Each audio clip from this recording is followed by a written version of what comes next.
आओ जो पातशाह दी पावन पवित्र बाणी सुखमणी साहिब जी दी अपनी लड़ीवार चल रही है विचार। अगे आरंभ करिए।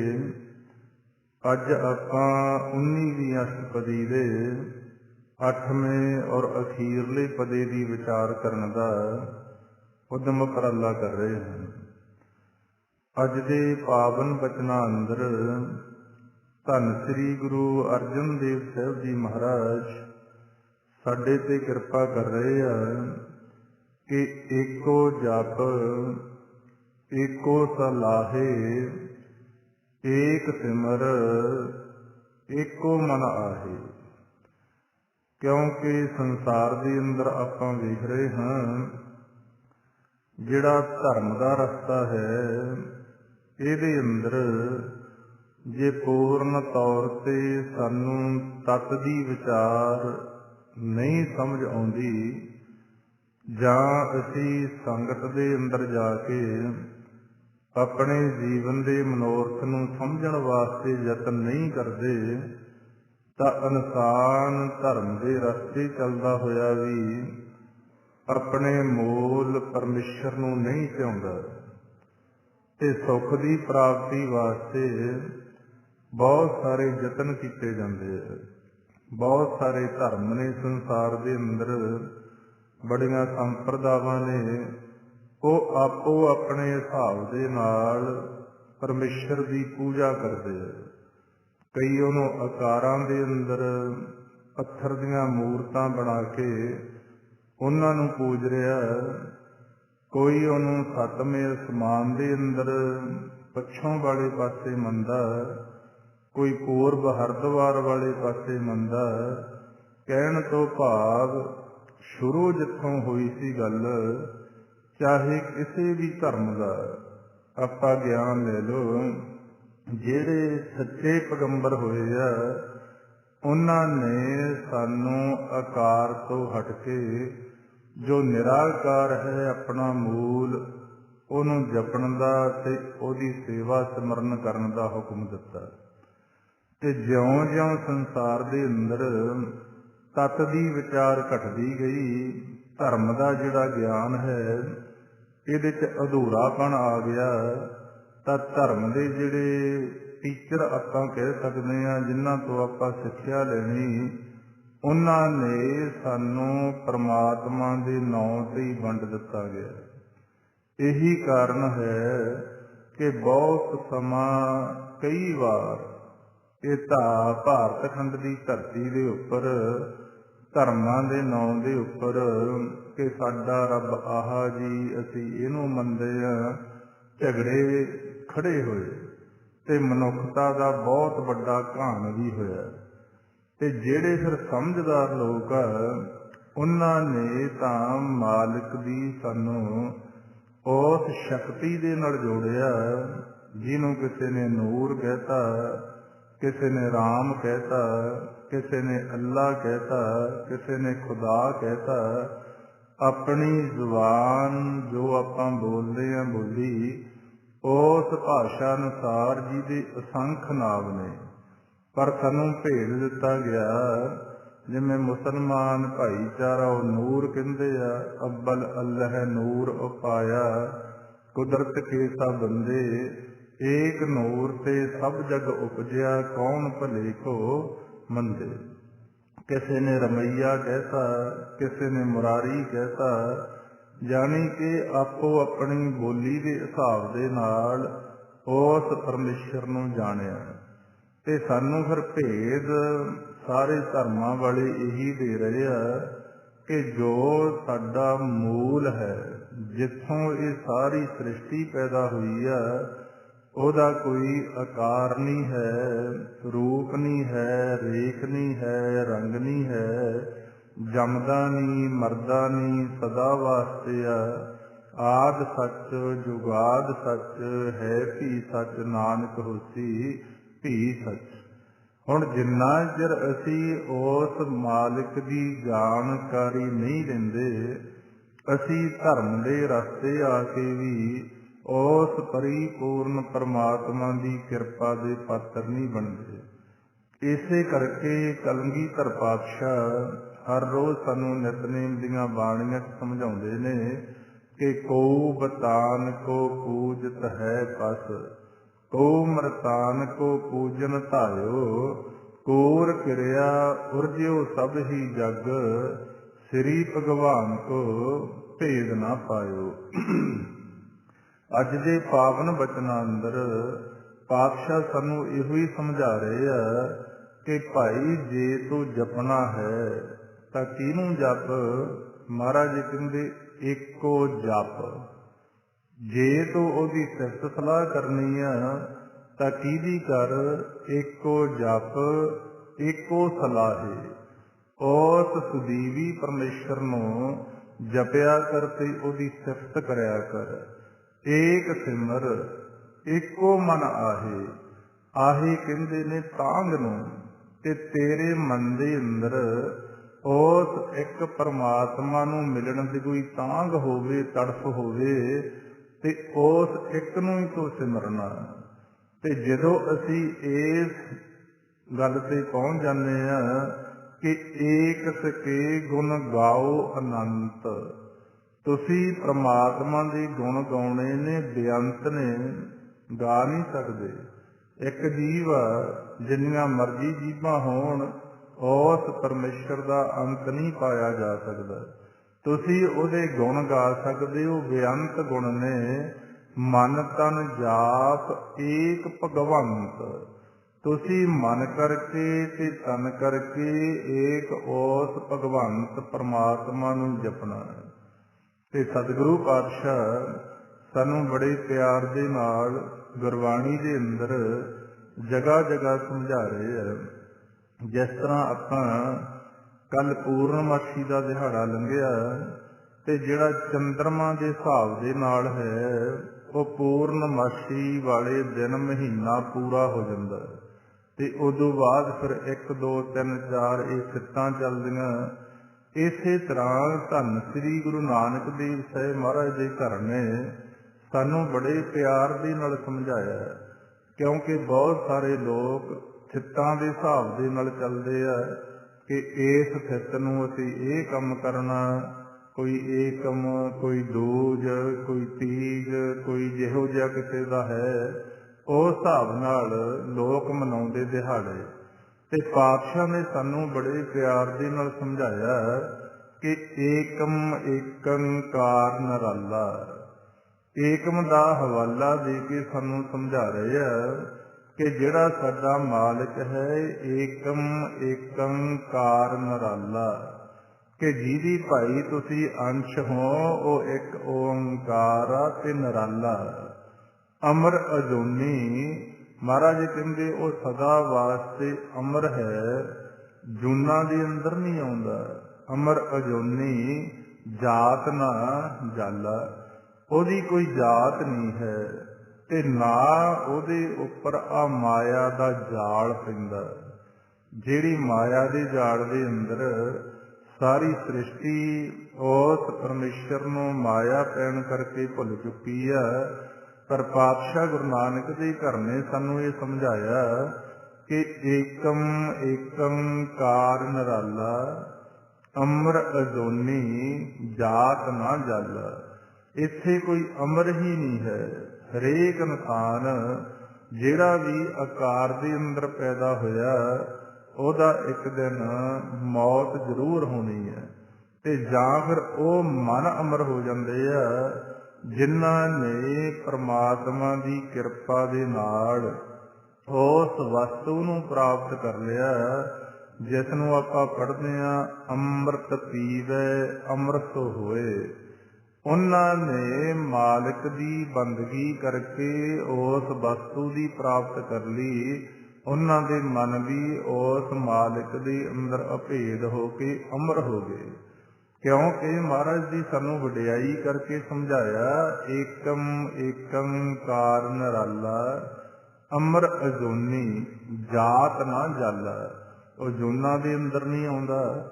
ਜਿਹੜੇ ਇਨਸਾਨ ਨੇ ਫਿਰ ਉਸ ਪ੍ਰਭੂ ਦੇ ਨਾਲ ਪਿਆਰ ਪਾ ਲਿਆ, ਉਹ ਵੀ ਉਹਦਾ ਹੀ ਰੂਪ ਹੋ ਜਾਂਦੇ ਆ। ਇਹਨਾਂ ਚੀਜ਼ਾਂ ਤੋਂ ਉੱਪਰ ਉੱਠ ਕੱਢਦੇ ਆ। ਜੰਮਣ ਔਰ ਮਰਨ ਦਾ ਜੋ ਚੱਕਰ ਹੈ।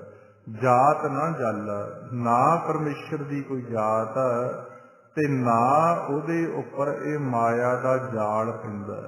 ਜਿਹੜੇ ਇਨਸਾਨ ਫਿਰ ਉਸ ਮਾਲਿਕ ਨੂੰ ਧਿਆਉਂਦੇ ਆ, ਉਹਨੂੰ ਜਪਦੇ ਆ, ਉਹਦੀ ਸਿਫਤ ਸਲਾਹ ਕਰਦੇ ਆ, ਉਹਨਾਂ ਨੂੰ ਮਾਲਕ ਉਹ ਵਸਤੂ ਦਿੰਦਾ ਜਿਹਨੂੰ ਪੀ ਕੇ ਉਹ ਅਮਰ ਹੋ ਜਾਂਦੇ ਆ। ਇਸੇ ਕਰਕੇ ਪਾਤਸ਼ਾਹ ਨੇ ਗੁਰਬਾਣੀ ਅੰਦਰ ਸਾਨੂੰ ਸਮਝਾਇਆ ਕਿ ਭਾਈ ਗੁਰੂ ਦੇ ਮੰਤਰ ਦਾ ਇੰਨਾ ਜਾਪ ਕਰੋ, ਉਨਾ ਚਿਰ ਵਾਰ ਵਾਰ ਜਪੀ ਚੱਲੋ, ਜਿੰਨਾ ਚਿਰ ਇਹਦੇ ਚੋਂ ਰਸ ਪੈਦਾ ਹੋ ਕੇ ਤੁਹਾਨੂੰ ਨਾਮ ਦਾ ਰਸ ਨਹੀਂ ਪੈਦਾ ਹੁੰਦਾ, ਅੰਮ੍ਰਿਤ ਰਸ ਦੀ ਪ੍ਰਾਪਤੀ ਨਹੀਂ ਹੁੰਦੀ। ਵਾਰੰਵਾਰ ਵਾਰ ਪ੍ਰਭ ਜਪੀਐ, ਪੀ ਅੰਮ੍ਰਿਤ ਇਹੋ ਮਨ ਤੰਤਰ ਪੀਐ। ਜਦੋਂ ਫਿਰ ਅਸੀਂ ਉਸ ਮਾਲਿਕ ਦੇ ਗੁਰਮੰਤਰ ਲੈ ਕੇ ਗੁਰੂ ਤੋਂ ਜਾਪ ਕਰਦੇ, ਜਿਵੇਂ ਆਪਾਂ ਸਿੱਖ ਵਾਹਿਗੁਰੂ ਦਾ ਜਾਪ ਕਰਦੇ ਹਾਂ, ਤੇ ਹੌਲੀ ਹੌਲੀ ਸਾਨੂੰ ਉਸ ਵਸਤੂ ਦੀ ਪ੍ਰਾਪਤੀ ਹੁੰਦੀ ਜਿੱਥੇ ਜਾ ਕੇ ਅਸੀਂ ਅਮਰ ਹੋ ਜਾਣਾ। ਅਮਰ ਅਜੂਨੀ ਜਾਤ ਨਾ ਜਾਲਾ। ਤੇ ਜਦੋਂ ਮਾਲਿਕ ਨੂੰ ਫਿਰ ਧਿਆਉਂਦੇ ਆ, ਸਾਡੇ ਗਿਆਨ ਇੰਦਰੀਆਂ ਦੇ ਉੱਪਰ ਜੋ ਮਾਇਆ ਦਾ ਜਾਲ ਪਿਆ ਹੋਇਆ, ਤੇ ਇਹ ਜਾਲ ਵੀ ਪਰਮੇਸ਼ਰ ਦੀ ਕਿਰਪਾ ਦੇ ਨਾਲ ਕੱਟਿਆ ਜਾਂਦਾ। ਤਾਂ ਸਤਿਗੁਰੂ ਪਾਤਸ਼ਾਹ ਸਾਨੂੰ ਸਮਝਾ ਰਹੇ ਆ, ਅਗਮ ਅਗੋਚਰ ਰੂਪ ਨਾ ਰਿਖਿਆ। ਬੜੇ ਪਿਆਰ ਦੇ ਨਾਲ ਸਾਡੇ ਮਾਲਕ ਦਾ ਭੇਦ ਦਿੱਤਾ ਜਾ ਰਿਹਾ ਕਿ ਉਹ ਜਿਹੜਾ ਪਰਮੇਸ਼ਰ ਹੈ, ਅਗੰਮ ਹੈ, ਅਗੋਚਰ, ਉਹ ਸਾਡੇ ਇਹ ਸਰੀਰ ਦੀਆਂ ਗਿਆਨ ਤੇ ਕਰਮ ਇੰਦਰੀਆਂ ਦੀ ਪਹੁੰਚ ਤੋਂ ਪਰੇ ਹੈ। ਅਗਮ ਅਗੋਚਰ ਰੂਪ ਨਾ ਰੇਖਿਆ, ਨਾ ਉਹਦੀ ਕੋਈ ਰੇਖਾ। ਤੇ ਫਿਰ ਹੁੰਦਾ ਕਿ ਮਹਾਰਾਜ ਕਹਿੰਦੇ ਖੋਜਤ ਖੋਜਤ ਘਟ ਘਟ ਦੇਖਿਆ। ਦੇਖੋ ਕੈਸਾ ਪਾਤਸ਼ਾਹ ਨੇ ਸਾਨੂੰ ਗਿਆਨ ਦਿੱਤਾ ਕਿ ਉਹ ਅਗੰਮ ਹੈ, ਅਗੋਚਰ ਹੈ, ਤੇ ਸਾਡੀਆਂ ਗਿਆਨ ਤੇ ਕਰਮ ਇੰਦਰੀਆਂ ਤੋਂ ਪਰੇ ਹੈ। ਪਰ ਜਦੋਂ ਅਸੀਂ ਖੋਜੀ ਬਣਦੇ ਹਾਂ, ਜਿਹੜੇ ਜਿਹੜੇ ਇਨਸਾਨਾਂ ਨੇ ਖੋਜ ਕਰੀ, ਜਿਨ੍ਹਾਂ ਨੂੰ ਗੁਰਮੁਖ ਦਾ ਨਾਮ ਦਿੱਤਾ ਗਿਆ ਗੁਰਬਾਣੀ, ਕਿ ਗੁਰਮੁਖ ਹੋਵੇ ਸੋ ਕਾਇਆ ਖੋਜੈ, ਹੋਰ ਸਭ ਭਰਮ ਭਲਾਈ। ਜਿਹੜੇ ਗੁਰਮੁਖ ਲੋਕ ਨੇ ਉਹ ਇਸ ਆਪਣੀ ਕਾਇਆ ਦੀ ਖੋਜ ਕਰਦੇ ਆ, ਇਹਦੇ ਵਿੱਚੋਂ ਫਿਰ ਖੋਜੀ ਬਣ ਕੇ ਪ੍ਰਭੂ ਦੇ ਨਾਲ ਮਿਲਾਪ ਕਰਦੇ ਆ। ਤੇ ਪਾਤਸ਼ਾਹ ਨੇ ਇਹ ਵੀ ਸਮਝਾਇਆ ਕਿ ਰਾਮ ਰਾਮ ਬੋਲ ਬੋਲ ਖੋਜ ਤੇ ਵਡਭਾਗੀ। ਜਦੋਂ ਅਸੀਂ ਪਰਮੇਸ਼ਰ ਦਾ ਭਜਨ ਬੰਦਗੀ ਕਰਦੇ ਹਾਂ, ਉਹ ਵੀ ਗੁਰੂ ਤੋਂ ਸਿੱਖਿਆ ਲੈ ਕੇ ਕਿ ਕਿਵੇਂ ਅਸੀਂ ਆਪਣੀ ਸੁਰਤ ਦੀ ਇਕਾਗਰਤਾ ਬਣਾ ਕੇ ਕਿਵੇਂ ਅਸੀਂ ਆਪਣੀ ਇਹ ਕਾਇਆ ਦੀ ਖੋਜ ਕਰਨੀ ਆ। ਤਾਂ ਫਿਰ ਇਸ ਅਵਸਥਾ 'ਚ ਪਾਤਸ਼ਾਹ ਕਹਿੰਦੇ ਪਹੁੰਚੇ, ਅਗਮ ਅਗੋਚਰ ਰੂਪ ਨਾ ਵੇਖਿਆ, ਖੋਜਤ ਖੋਜਤ ਘਟ ਘਟ ਦੇਖਿਆ। ਜਦੋਂ ਖੋਜੀ ਬਣ ਕੇ ਪਰਮੇਸ਼ਰ ਦਾ ਭਜਨ ਕੀਤਾ ਤੇ ਸਾਰੇ ਸਰੀਰਾਂ ਦੇ ਅੰਦਰ ਉਹ ਮਾਲਕ ਦਿਸਣਾ ਸ਼ੁਰੂ ਹੋਇਆ। ਫਿਰ ਅੱਗੇ ਪਾਤਸ਼ਾਹ ਸਮਝਾ ਰਹੇ ਆ, ਜੋ ਦੇਖ ਦਿਖਾਵੇ ਤਿਸ ਕੋ ਬਲ ਜਾਈ, ਗੁਰ ਪ੍ਰਸਾਦ ਪਰਮ ਪਦ ਪਾਈ। ਕਿ ਕੋਈ ਐਸਾ ਸੱਜਣ ਪੁਰਸ਼ ਤੁਹਾਨੂੰ ਮਿਲ ਜੇ ਜਿਨ੍ਹਾਂ ਨੇ ਉਸ ਮਾਲਿਕ ਨੂੰ ਫਿਰ ਆਪਣੀ ਇਸ ਕਾਇਆ ਦੇ ਅੰਦਰ ਵੇਖਿਆ। ਜਿਹਨੇ ਵੇਖਿਆ ਫਿਰ ਉਹੀ ਦੂਸਰੇ ਨੂੰ ਢੰਗ ਦੱਸੂਗਾ ਨਾ। ਜਿਹਨੇ ਆਪ ਹੀ ਨਹੀਂ ਵੇਖਿਆ ਉਹ ਵਿਚਾਰਾ ਕਿਸੇ ਨੂੰ ਕਿਵੇਂ ਦੱਸ ਸਕੂਗਾ। ਅੱਜ ਇਹੀ ਕਾਰਨ ਹੈ ਸੰਸਾਰ ਦੇ ਅੰਦਰ ਲੋਕ ਜਿਹੜੇ ਧਰਮ ਦੇ ਪੈਰੋਕਾਰ ਸਮਝਦੇ ਆ ਆਪਦੇ ਆਪ ਨੂੰ, ਉਹ ਪਰਮੇਸ਼ਰ ਦੇ ਭਜਨ ਤੋਂ ਟੁੱਟ ਗਏ, ਉਹਦੀ ਖੋਜ ਤੋਂ ਟੁੱਟ ਗਏ। ਆਪ ਉੱਥੇ ਤੱਕ ਉਹਨਾਂ ਦੇ ਮਨ ਦੀ ਅਵਸਥਾ ਨਹੀਂ। ਜੇ ਕੋਈ ਗੁਰਮੁਖ ਪ੍ਰਾਣੀ ਬੇਨਤੀ ਕਰਦਾ ਕਿ ਜੀ ਅਸੀਂ ਰੋਜ਼ ਬਾਣੀ ਪੜ੍ਹਨੇ ਆ, ਭਈ ਪ੍ਰਾਪਤ ਮਾਨੁਖ ਦੇ ਹੁਰੀਆ ਗੋਬਿੰਦ ਮਿਲਣ ਕੀ, ਇਹ ਤੇਰੀ ਬਰੀਆ। ਇਹ ਸੰਤੋ ਕਿਰਪਾ ਕਰਕੇ ਸਾਨੂੰ ਦੱਸੋ ਅਸੀਂ ਕਿਵੇਂ ਆਪਣੇ ਪ੍ਰਮਾਤਮਾ ਨੂੰ ਮਿਲੀਏ। ਅੱਗੋਂ ਆਵਾਜ਼ ਆਉਂਦੀ ਆ, ਜੀ ਇਹ ਤੁਹਾਡੇ ਵੱਸ ਦੀ ਗੱਲ ਨਹੀਂ ਹੈ, ਕਿਉਂਕਿ ਆਪ ਇੱਥੋਂ ਤੱਕ ਪਹੁੰਚ ਨਹੀਂ। ਤਾਂ ਹੁਣ ਸਤਿਗੁਰੂ ਪਾਤਸ਼ਾਹ ਗੁਰੂ ਗੁਰਬਾਣੀ ਅੰਦਰ ਸਾਨੂੰ ਸਮਝਾ ਰਹੇ ਆ, ਕਹਿੰਦੇ ਜੋ ਦੇਖ ਦਿਖਾਵੇ ਤਿਸ ਕੋ ਬਲ ਜਾਈ। ਕੋਈ ਐਸਾ ਪ੍ਰਮਾਤਮਾ ਦਾ ਪਿਆਰਾ ਸਾਨੂੰ ਮਿਲ ਜੇ ਜਿਹਨੇ ਆਪ ਇਸ ਕਾਇਆ ਦੇ ਅੰਦਰ ਉਸ ਮਾਲਕ ਨੂੰ ਵੇਖਿਆ ਹੋਵੇ ਤੇ ਉਹ ਫਿਰ ਸਾਨੂੰ ਦੇਖਣ ਦਾ ਢੰਗ ਦੱਸੇ। ਐਸੇ ਤੋਂ ਮਹਾਰਾਜ ਕਹਿੰਦੇ ਬਲਿਹਾਰ ਬਲਿਹਾਰ ਜਾਣਾ ਚਾਹੀਦਾ। ਜੋ ਦੇਖ ਦਿਖਾਵੇ ਤਿਸ ਕੋ ਬਲ ਜਾਈ। ਗੁਰ ਪ੍ਰਸਾਦ ਪਰਮ ਪਦ ਪਾਈ। ਗੁਰੂ ਦੀ ਕਿਰਪਾ ਦੇ ਨਾਲ ਫਿਰ ਇਸ ਵੱਡੇ ਪਦ ਦੀ ਪ੍ਰਾਪਤੀ ਕੀਤੀ ਜਾਂਦੀ ਹੈ। ਤੇ ਧੰਨ ਸ੍ਰੀ ਗੁਰੂ ਨਾਨਕ ਦੇਵ ਸਾਹਿਬ ਮਹਾਰਾਜ ਦੀ ਬਾਣੀ 'ਚ ਕੋਈ ਫਿਰ ਭੁਲੇਖੇ ਨਹੀਂ ਰੱਖੇ ਗਏ ਕਿ ਸਾਨੂੰ ਕਿਸੇ ਗੱਲ ਦਾ ਭੇਦ ਨਾ ਆਵੇ। ਹੁਣ ਸਾਨੂੰ ਪਾਤਸ਼ਾਹ ਨੇ ਇੱਥੇ ਮਾਲਕ ਨੂੰ ਦੇਖਣ ਦਾ ਢੰਗ ਵੀ ਦੱਸਤਾ ਕਿ ਜੇ ਤੁਸੀਂ ਆਪਣੇ ਪ੍ਰਭੂ ਨੂੰ ਵੇਖਣਾ ਚਾਹੁੰਦੇ ਹੋ, ਆਪਣੇ ਅਸਲੀ ਘਰੇ ਜਾਣਾ ਚਾਹੁੰਦੇ ਹੋ ਤਾਂ ਕੀ ਕਰਨਾ ਪਊਗਾ। ਕਹਿੰਦੇ ਕਿਆ ਜਪ ਜਾਪੋ ਬਿਨ ਜਗਦੀਸੈ। ਗੁਰ ਕੇ ਸ਼ਬਦ ਮਹਿਲ ਘਰ ਦੀਸੈ। ਕਹਿੰਦੇ ਪਹਿਲਾਂ ਤਾਂ ਤੁਹਾਨੂੰ ਇਸ ਗੱਲ ਤੇ ਆਉਣਾ ਪਊਗਾ ਕਿ ਬਿਨਾਂ ਪਰਮੇਸ਼ਰ ਤੋਂ ਤੁਸੀਂ ਕਿਸੇ ਦਾ ਹੋਰ ਜਾਪ ਨਹੀਂ ਕਰਨਾ। ਕਿਆ ਜਪ ਜਾਪੋ ਬਿਨ ਜਗਦੀਸੈ। ਗੁਰ ਕੇ ਸ਼ਬਦ ਮਹਿਲ ਘਰ ਦੀਸੈ। ਜਦੋਂ ਗੁਰੂ ਦੇ ਸ਼ਬਦ ਦੀ ਤੁਸੀਂ ਸਿੱਖਿਆ ਲੈ ਕੇ ਗੁਰੂ ਦੇ ਮੰਤਰ ਨੂੰ ਉਸ ਮਾਲਕ ਨੂੰ ਜਪੋਗੇ, ਗੁਰ ਕੈ ਸ਼ਬਦ ਮਹਿਲ ਘਰ ਦੀਸੈ। ਫਿਰ ਹੌਲੀ ਹੌਲੀ ਸਾਡਾ ਜਿਹੜਾ ਮਨ ਜਦੋਂ ਵਿਚਾਰਾਂ ਤੋਂ ਇਹਦੀ ਇਕਾਗਰਤਾ ਬਣਨੀ ਸ਼ੁਰੂ ਹੁੰਦੀ ਹੈ, ਸਾਨੂੰ ਆਪਣੇ ਉਸ ਘਰ ਦੀ ਪਛਾਣ ਆਉਂਦੀ ਜਿਹਨੂੰ ਰੋਜ਼ ਅਸੀਂ ਪੜ੍ਹਦੇ ਹਾਂ। ਸੋ ਦਰ ਤੇਰਾ ਕੇਹਾ ਸੋ ਘਰ ਕੇਹਾ।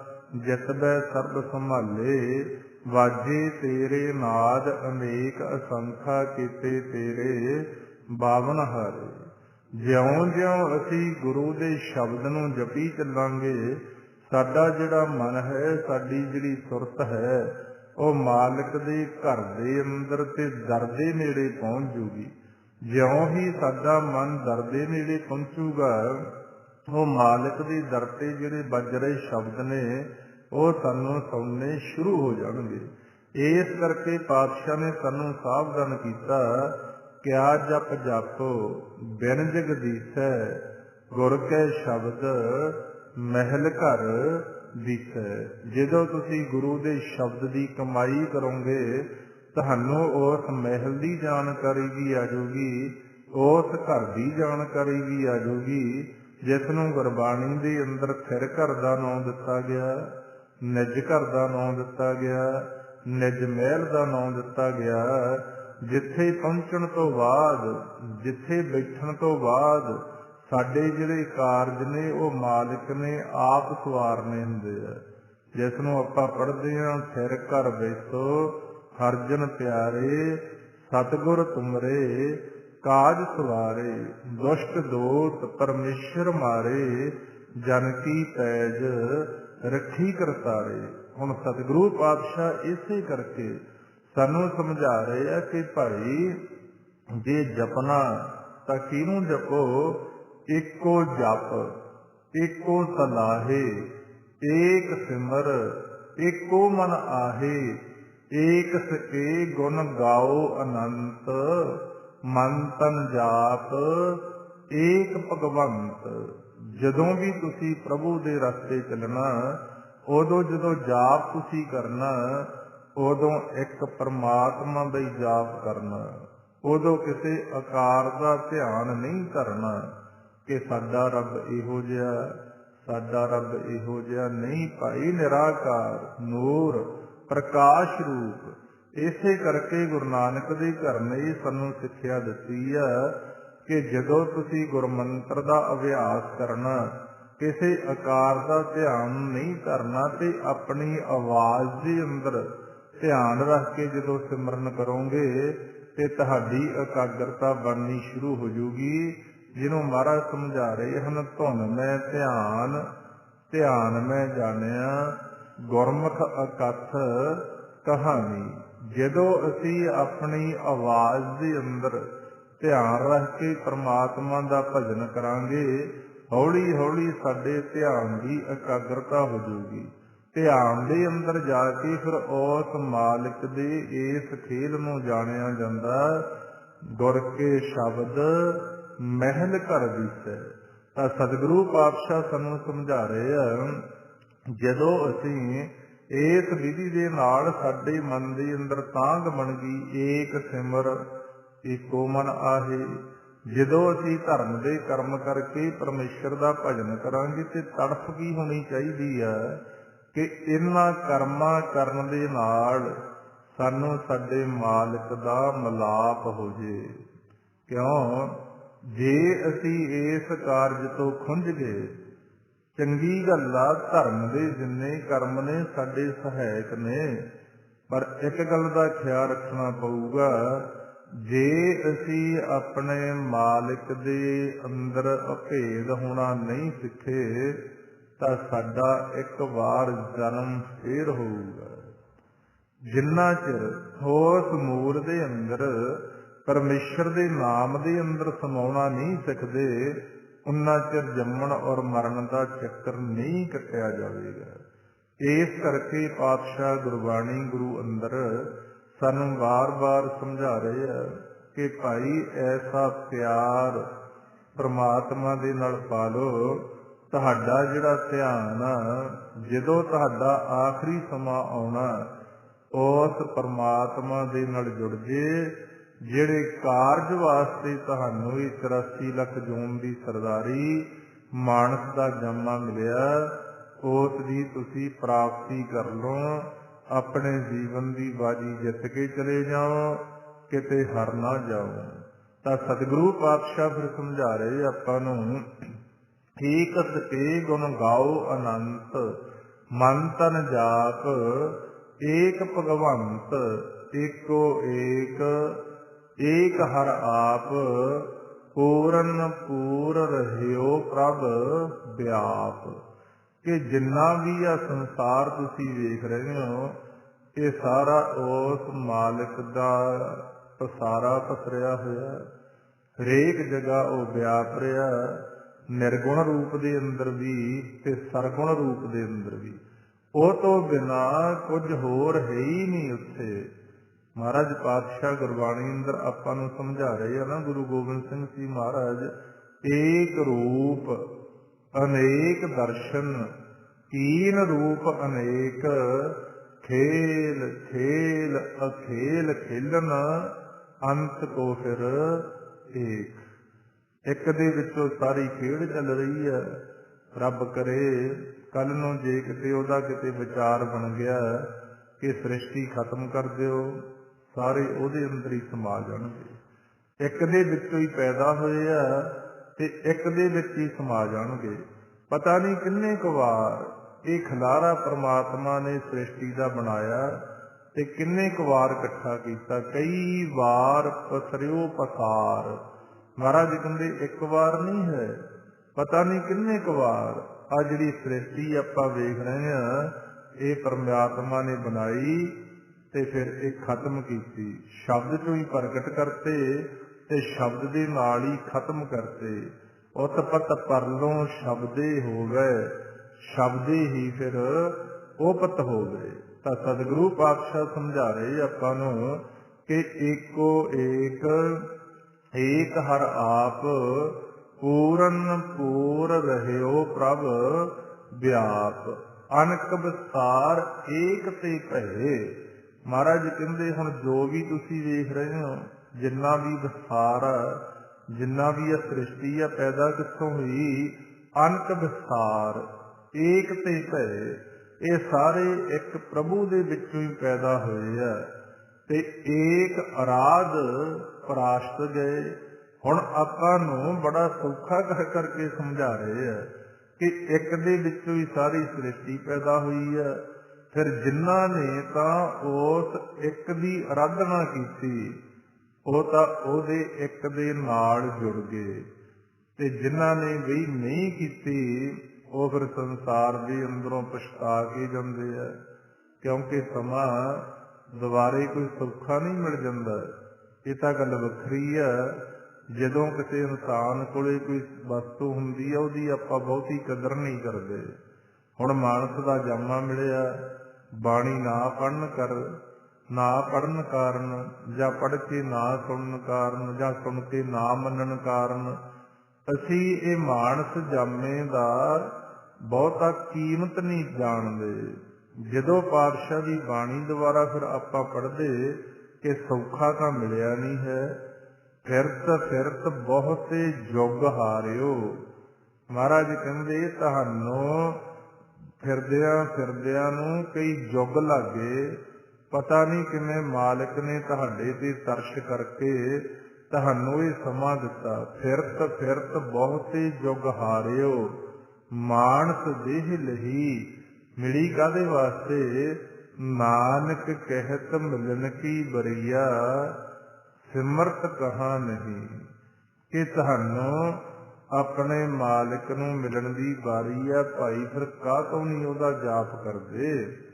ਇਹ ਸਾਡੀ ਸਾਰਿਆਂ ਦੀ ਇੱਕ ਬਹੁਤ ਵੱਡੀ ਭੁੱਲ ਆ, ਕਿਉਂਕਿ ਅਸੀਂ ਸਿਆਣੇ ਹੋ ਗਏ ਬਹੁਤ, ਤੇ ਮਾਲਕ ਦੀ ਜਿਹੜੀ ਖੇਲ ਆ ਇਹਨੂੰ ਨਾ ਸਮਝਣ ਕਰਕੇ ਇਨਸਾਨ ਆਪਣੀ ਮੱਤ ਦਾ ਇਸਤੇਮਾਲ ਕਰਦਾ ਹੋਇਆ ਆਪਣੇ ਜੀਵਨ ਦੇ ਅੰਦਰ ਵੀ ਦੁੱਖ ਭੋਗਦਾ ਤੇ ਅੱਗੇ ਜਾ ਕੇ ਵੀ ਰੋਣਾ ਹੀ ਪੱਲੇ ਪੈਂਦਾ, ਕਿਉਂਕਿ ਮਨ ਨੂੰ ਨਹੀਂ ਧੋਤਾ।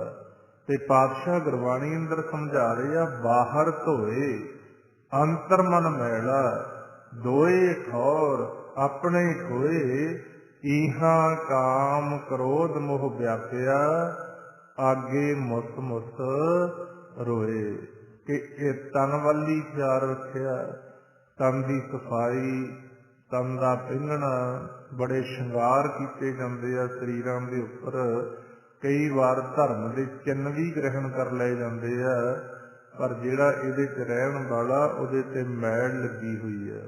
ਬਾਹਰ ਧੋਏ ਅੰਤਰ ਮਨ ਮੈਲਾ, ਦੋਏ ਠੌਰ ਆਪਣੇ ਖੋਏ। ਇਹਾਂ ਕਾਮ ਕ੍ਰੋਧ ਮੋਹ ਵਿਆਪਿਆ, ਆਗੇ ਮੁਸ ਮੁਸ ਰੋਏ। ਕਿਉਂਕਿ ਗੋਬਿੰਦ ਭਜਨ ਕੀ ਮਤ ਹੈ ਹੋਰਾ, ਬਰਮੀ ਮਾਰੀ ਸਾਪ ਨਾ ਮਰੀ, ਨਾਮ ਨਾ ਸੁਣੀ ਡੋਰਾ। ਜਿਹੜੀ ਪਰਮੇਸ਼ਰ ਦਾ ਭਜਨ ਸੀ ਉਹਦੀ ਮਤ ਨਹੀਂ ਗ੍ਰਹਿਣ ਕੀਤੀ, ਆਪਦੀ ਮਤ ਦੁਆਰਾ ਚੱਲਦੇ ਹੋਏ ਜੀਵ ਉਸ ਆਪਣੇ ਮਾਲਕ ਵੱਲੋਂ ਦਿੱਤੇ ਹੋਏ ਸਮੇਂ ਦੀ ਕਦਰ ਨਾ ਕਰਦੇ ਆਪਣੇ ਜੀਵਨ ਦੀ ਬਾਜੀ ਹਾਰ ਰਹੇ ਆ। ਤੇ ਸਤਿਗੁਰੂ ਪਾਤਸ਼ਾਹ ਫਿਰ ਕੀ ਸਾਨੂੰ ਸਮਝਾ ਰਹੇ ਆ? ਕਹਿੰਦੇ ਅਨਕ ਵਿਸਥਾਰ ਏਕ ਤੇ ਭਏ, ਏਕ ਅਰਾਧ ਪ੍ਰਾਸ਼ਤ ਗਏ, ਮਨ ਤਨ ਅੰਤਰ ਏਕ ਪ੍ਰਭ ਰਾਤਾ, ਗੁਰ ਪ੍ਰਸਾਦ ਨਾਨਕ ਇੱਕ ਜਾਤਾ। ਜਿਨ੍ਹਾਂ ਨੇ ਫਿਰ ਗੁਰੂ ਦੀ ਮੱਤ ਲਈ, ਉਹਨਾਂ ਨੇ ਫਿਰ ਆਪਣੇ ਮਨ ਦੇ ਅੰਦਰ ਤੇ ਤਨ ਦੇ ਅੰਦਰ ਉਸ ਇੱਕ ਹੀ ਪ੍ਰਮਾਤਮਾ ਨੂੰ ਜਾਣਿਆ ਤੇ ਆਪਣੇ ਮਨ ਅਤੇ ਤਨ ਨੂੰ ਉਹਦਾ ਰੰਗ ਚੜਾ ਲਿਆ। ਮਨ ਤਨ ਅੰਤਰ ਏਕ ਪ੍ਰਭ ਰਾਤਾ, ਗੁਰ ਪ੍ਰਸਾਦ ਨਾਨਕ ਇੱਕ ਜਾਤਾ। ਤੇ ਗੁਰੂ ਦੀ ਕਿਰਪਾ ਦੇ ਨਾਲ ਉਸ ਇੱਕ ਪ੍ਰਮਾਤਮਾ ਨੂੰ ਜਾਣਿਆ।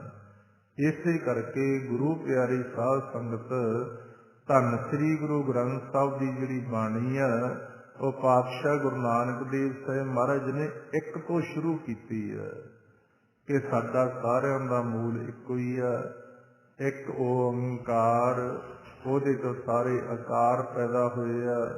ਸਤਿਨਾਮ ਉਹਦਾ ਨਾਮ ਸੱਚ ਹੈ, ਕਰਤਾ ਪੁਰਖ ਸਾਰਿਆਂ ਨੂੰ ਪੈਦਾ ਕਰਨ ਵਾਲਾ, ਨਿਰਭਉ ਆ, ਨਿਰਵੈਰ ਆ, ਅਕਾਲ ਮੂਰਤ, ਜੂਨਾਂ 'ਚ ਨਹੀਂ ਆਉਂਦਾ, ਸੁਤੇ ਸਿੱਧ ਪ੍ਰਕਾਸ਼ ਰੂਪ ਆ। ਹੈ ਕਦੋਂ ਕਦਾ? ਮਹਾਰਾਜ ਕਹਿੰਦੇ ਆਦਿ ਸੱਚ, ਜੁਗਾਦ ਸੱਚ, ਹੈ ਭੀ ਸੱਚ, ਨਾਨਕ ਹੋਸੀ ਭੀ ਸੱਚ। ਹੁਣ ਜਿਹੜੇ ਉਸ ਇੱਕ ਨੂੰ ਜਪਦੇ ਆ ਉਹ ਪਾਸ ਹੋ ਜਾਣਗੇ, ਜਿਹੜੇ ਇੱਕ ਨੂੰ ਛੱਡ ਕੇ ਹੋਰ ਕਿਸੇ ਦੇ ਲੜ ਲੱਗਣਗੇ। ਪਰਮਾਤਮਾ ਇੱਕ ਹੈ ਤੇ ਦੂਸਰਾ ਸਾਰਾ ਮਾਇਆ ਦਾ ਖੇਲ ਹੈ। ਇਸ ਕਰਕੇ ਅੱਜ ਦੇ ਪਾਵਨ ਬਚਨਾਂ ਦੇ ਅੰਦਰ ਪਾਤਸ਼ਾਹ ਗੁਰੂ ਅਰਜਨ ਦੇਵ ਸਾਹਿਬ ਜੀ ਮਹਾਰਾਜ ਸਾਨੂੰ ਇਹੋ ਹੀ ਸਮਝਾ ਰਹੇ ਆ ਕਿ ਏਕੋ ਜਪ, ਏਕੋ ਸਲਾਹੇ, ਏਕ ਸਿਮਰ, ਏਕੋ ਮਨ ਆਹੇ, ਏਕ ਸਕੇ ਗੁਣ ਗਾਓ ਅਨੰਤ, ਮਨ ਤਨ ਜਾਪ, ਏਕ ਭਗਵੰਤ, ਏਕੋ ਏਕ, ਏਕ ਹਰ ਆਪ, ਪੂਰਨ ਪੂਰ, ਰਹਿਓ ਪ੍ਰਭ ਵਿਆਪ, ਅਨਕ ਵਿਸਥਾਰ, ਏਕ ਤੇ ਭਏ, ਏਕ ਅਰਾਧ ਪਰਾਸ਼ਟ ਗਏ, ਮਨ ਤਨ ਅੰਤਰ ਏਕ ਪ੍ਰਭ ਰਾਤਾ, ਗੁਰ ਪ੍ਰਸਾਦ ਨਾਨਕ ਇੱਕ ਜਤ। ਇਹ 19ਵੀਂ ਅਸ਼ਟਮੀ ਅਸ਼ਟਪਦੀ ਤੱਕ ਅੱਜ ਆਪਣੀ ਵਿਚਾਰ ਸਮਾਪਤ ਹੋ ਚੁੱਕੀ ਹੈ।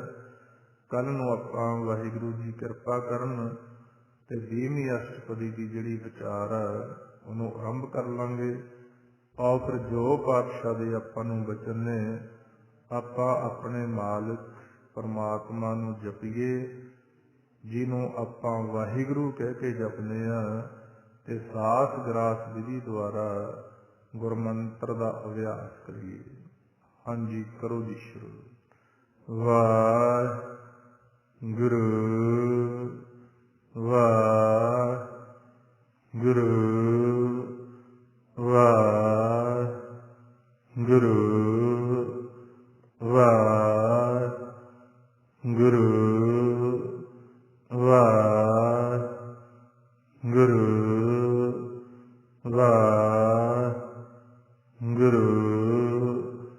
ਵਾਹਿਗੁਰੂ ਵਾਹਿਗੁਰੂ ਵਾਹਿਗੁਰੂ ਵਾਹਿਗੁਰੂ ਵਾਹਿਗੁਰੂ ਵਾਹਿਗੁਰੂ